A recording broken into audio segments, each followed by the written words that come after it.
I think we're done, then you add more paint. I calm down and watch it dry, and there it is, my love, love, love, love, love, love. This week, aboard Mermaid Monster, we had the opportunity to celebrate our first Easter on the boat. It went surprisingly well, aside from the fact that Rooney was not thrilled about finding her Easter basket hidden inside the engine room. Oh my gosh! Rooney was also sure to tell me that I need to tell everyone that anyone trying to board another person's vessel while dressed as a bunny rabbit is most certainly illegal. Did we make Easter dinner successfully? Just fry up the mashed potatoes. What do you think of the potatoes? Good. They're good, aren't they? Looks good. Looks very good, thank you. Happy Easter. I'm making the mashed Happy potatoes. Easter, everyone. Say Happy Easter. Happy Easter.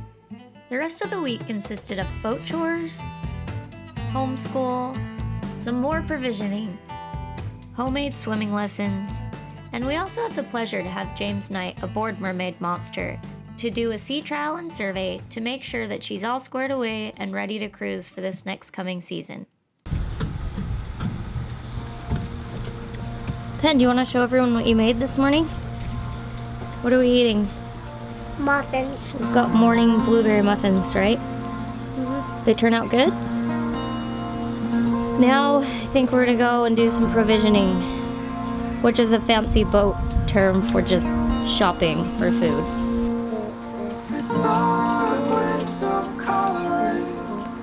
This is the fishy.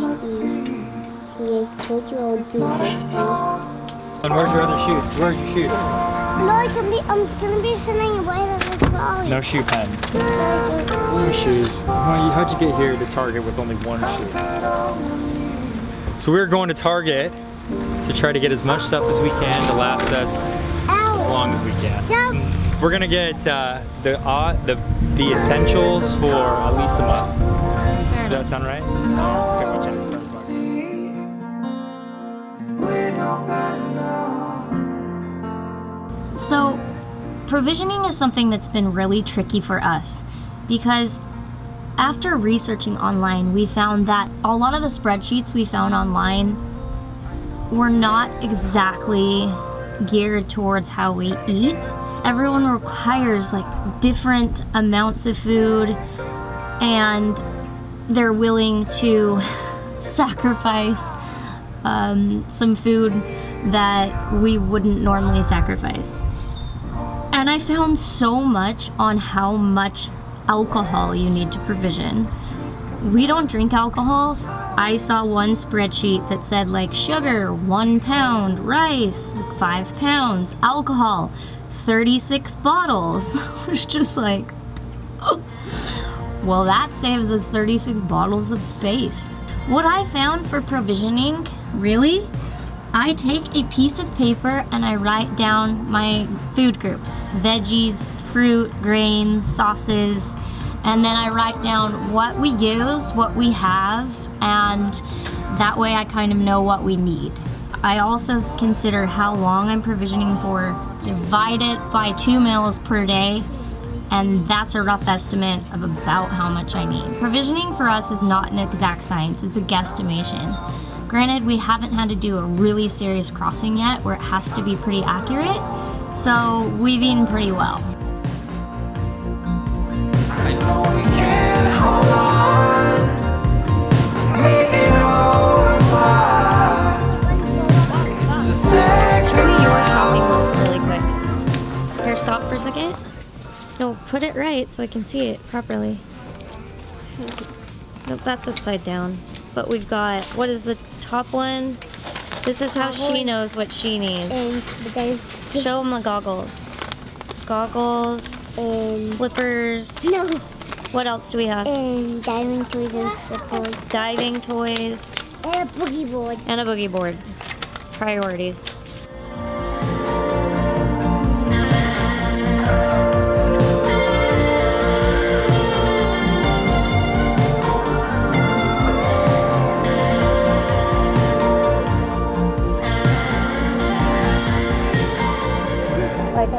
spooked about provisioning, but we always take a second to stop and have fun. So we're at the pool, enjoying this wonderful pool while we can before we go to the Bahamas, which we're looking forward to.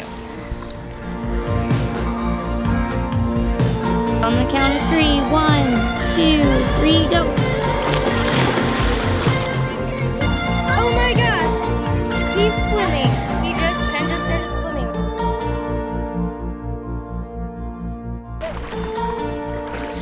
Good job! Hey, Dad, you want swimming over? No, Rooney. Okay, I'm doing it. Let's game.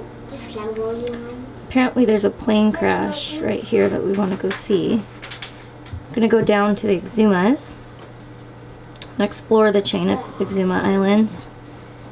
And then from there, we may go over to Panama for here, or we may do a repeat of last year and take more time going up the East Coast because we didn't really, it was kind of a crash course. We didn't really have time to really in depth see everything.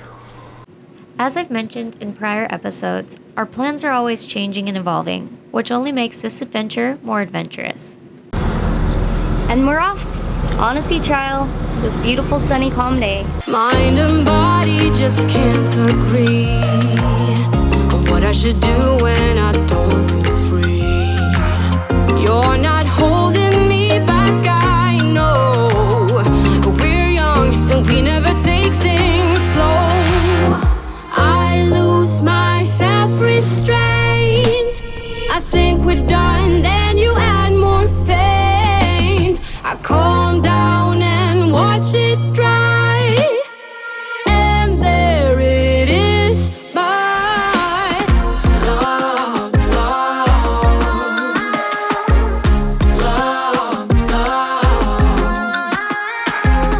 love, love, love. Braden's threw me a bit of a curveball. I came to do a sea trial, and now he tells me that he was working till 1 o'clock in the morning last night on the generator. So I said, "What'd you do?" The filter sounds a little hollow. There's no fuel in it. So now we're going to do a little bit of a bleeding exercise. So I undid the filter. Braden needs to watch this. As soon as he's finished. Is it open? Yeah, it's got a center forward. Because the generator on these 55s is quite high, it takes a little work to get the fuel to pull up to the generator. So if you take the filter off, when you start pumping, to see if it's actually doing anything, and as you can see, it's not. I don't know if you can. I can see. You can see there's nothing coming through. So what happens oftentimes is people will sit there pumping away, thinking that they're getting fuel, but they're actually not.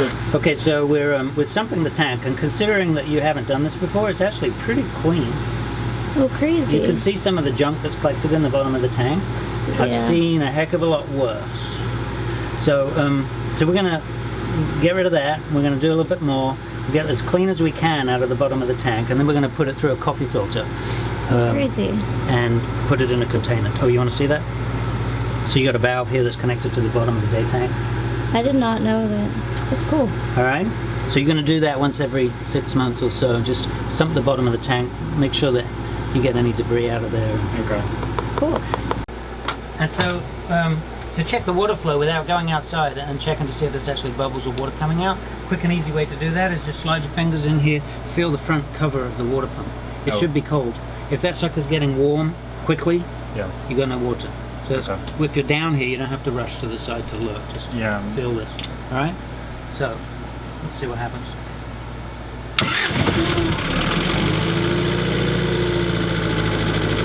Yeah. And it's cold. You want to feel it?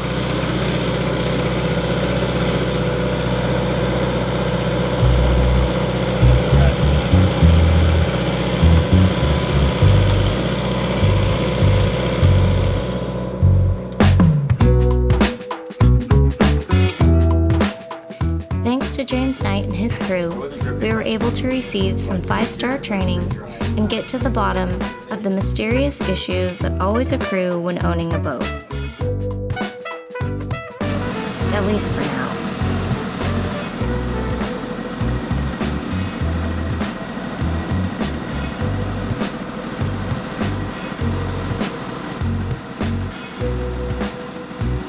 always, thank you for watching. If you've liked what you've seen, give us a thumbs up and subscribe.